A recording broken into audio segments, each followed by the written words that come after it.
Hello, and thank you for joining the podcast Emergency Minute. Your host is an emergency medicine physician who brings over 20 years of experience in healthcare.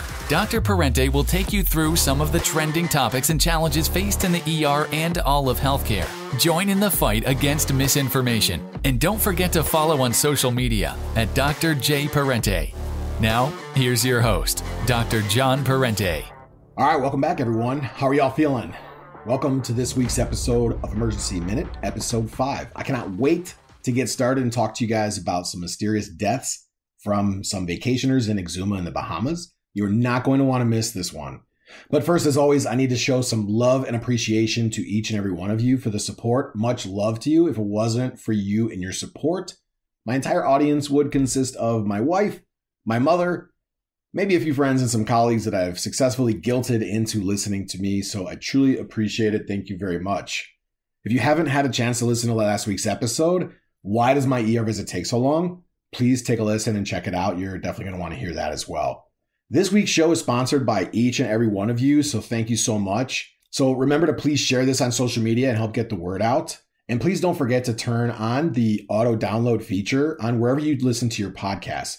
Happy to announce we're on all podcast platforms: Apple, Prime, iHeart, TuneIn. Most recently, we added Google and, of course, Spotify. So thank you very much again. All right, this week's show is to discuss mysterious deaths of 3 Americans at a sandals resort in Exuma, which is in the Bahamas, which, by the way, is fantastic. Of course, my disclaimer is I did not take care of these individuals, nor do I have any inside knowledge from Sandals, the clinicians that cared for these patients, or any other anecdotal sources of information. Furthermore, what happened to these individuals is a tragic story, and my heart goes out to their families. Lastly, I absolutely love Sandals. I am not implicating them for any wrongdoing whatsoever. In fact, I like Sandals so much, I just booked a trip to go to Barbados in the fall at a Sandals resort. So why on earth did I pick this topic for a podcast? For one, I was there at that resort with another couple just a few months before these tragic deaths. Also, my background training as a board-certified emergency medicine physician, it's just in my DNA. Anytime I hear of something that's unusual as far as like cause of death, definitely grabs my attention. But I think the biggest reason why this story just intrigued me is because I think they may have gotten it wrong. So here's the story. May of 2022, 3 American tourists were found dead in 2 separate but attached villas in Exuma in the Bahamas. They were all in their 60s. In the first villa, police found the male unresponsive and on the ground with a female companion in the room as well. They were then directed to the second villa, where a female was found in bed and the male was found slumped against the wall in the bathroom. Also unresponsive, it was reported that they had shown possibly signs of convulsion and that there was no evidence of trauma. At a press conference a few days later, it was stated that all 3 individuals had been feeling ill the night before with symptoms of nausea and vomiting. One source said that they had been seen by medics. Another source said that they went to a medical facility and they were seen by doctors. So it's a little unclear what level of training the initial care provider had that saw these folks to begin with the night before. Now, there was the 4th victim who was actually flown to a hospital in Florida and survived this tragedy and does present some clues to what happened. According to a report from ABC News, the victim's son stated that his mom couldn't move, that her arms and legs were swollen, and she couldn't move, so she yelled to get someone help to come to the door. So for my medical students, nurses, residents out there, what could cause this constellation of symptoms? We know these 4 people were all in one building, yet 2 separate rooms. It appears that there was at least weakness, if not frank paralysis, by the description from the victim's son of not being able to move. We know that there was nausea and vomiting. Okay, not a great clue because that goes with just about everything else on Earth as far as any other pathology. We know that there may have been seizures, but that may not be completely accurate because a lot of people get fluid in their mouth after cardiac arrest, so that doesn't necessarily mean that there was quote-unquote convulsions as stated in the one report. We also have to think it would be some sort of toxidrome, right? You can't just have multiple people that coincidentally go into cardiac arrest with such proximity in rooms being right next door to each other. So what kind of toxins do we think about? In 2015, 25 travelers died in Costa Rica and another like 50 or 60 were hospitalized. And this was deemed to be from tainted alcohol, which had toxic levels of methanol, which is a wood alcohol, which is not supposed to be in your margarita. That's called ethanol. Sometimes in countries where the ethanol is taxed, at either a high rate or what is perceived to be a high rate. You could say that some of those people may be guilty of trying to dilute their ethanol, which is the drinking alcohol, with things such as water or, in bad cases, methanol. And that's what causes really bad things. But this wouldn't make any sense in this case because this would have led to hospitalization, severe vomiting, eventual end organ damage, like people going into liver failure, kidney failure, etc. And this was clearly not the case in Exuma. All right, so what about carbon monoxide? It certainly would explain many of the symptoms. What are the symptoms of carbon monoxide toxicity? Headache, dizziness, nausea and vomiting, weakness, chest pain, shortness of breath, and even confusion. But carbon monoxide poisoning in the summer? That's pretty rare. Usually we see this in the winter months when people are using things like space heaters, stoves, hot water heaters, poorly vented fireplaces, other gas or wood burning appliances. Can you become paralyzed from carbon monoxide poisoning? I suppose it's possible knowing what the carbon monoxide toxicity is, essentially a displacement of the oxygen molecule from the hemoglobin by the carbon monoxide molecule. So what does this mean for my non-medical people? Imagine the hemoglobin's a car. It drives around the body to deliver oxygen and nutrients to all the cells and organs and tissues, keeping them alive. It also picks up the trash and takes that out on the way and keeps those cells and those tissues healthy. If the car has carbon dioxide and it doesn't have any oxygen, carbon dioxide really has no intrinsic value. And then that tissue and those organs start to starve and they start to die. And the toxins build up, aka the trash. And this is called lactic acidosis. Or if it gets real severe, metabolic acidosis. Now, I've never seen a case of paralysis from this. It doesn't mean it doesn't exist. I've never seen it. I did have a patient once who was working on his car in a garage, had carbon monoxide poisoning. The neural symptom that he had was partial loss of vision. I think one of the main reasons we never see paralysis or worsening neuro symptoms in this case is that typically patients will feel so awful with vomiting, shortness of breath, things like that, that they'll come to the hospital. But I do think it would be possible to become somewhat paralyzed if enough of the CO molecules were displacing the oxygen, causing that tissue death, making it difficult for someone to move, as was stated in that initial ABC News interview.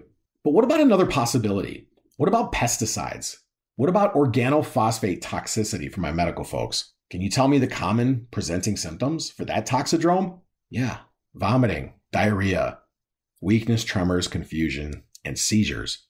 Now, another thing could be bradycardia, which is slow heart rate, but it could also be tachycardia depending on where you are in the constellation of symptoms and the progression of that toxidrome. Has anyone seen the movie The Rock with Nicolas Cage and Sean Connery? Yeah, I have. Love it. The nerve gas that is depicted in that fictional movie functions in the same way. It's a cholinesterase inhibitor just like the pesticides. Could this explain these patients' symptoms? Absolutely.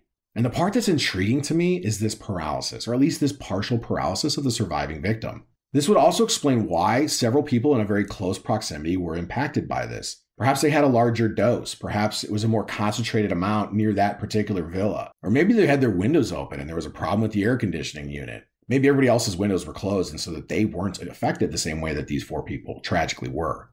So how do you diagnose organophosphate toxicity?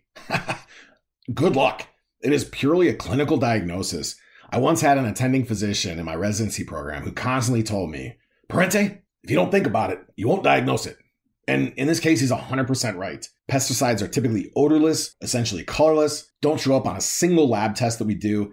This would be an extremely difficult diagnosis for anyone to make, freestanding urgent care at a resort. One thing we know for sure, having been there to this particular resort just before this tragic events, is that this resort does not mess around when it comes to pesticides. They literally had golf carts fully loaded with gas-powered devices that were just dispersing pesticides into the air and would cover the entire resort with this thick pesticide fog every night around dinner time. No joke. Listen, I hate bugs, mosquitoes, the itching, the scratching, everything that goes with them. They go to great lengths to prevent this from happening for their guests, and kudos to them for that. However, I've been all over the world.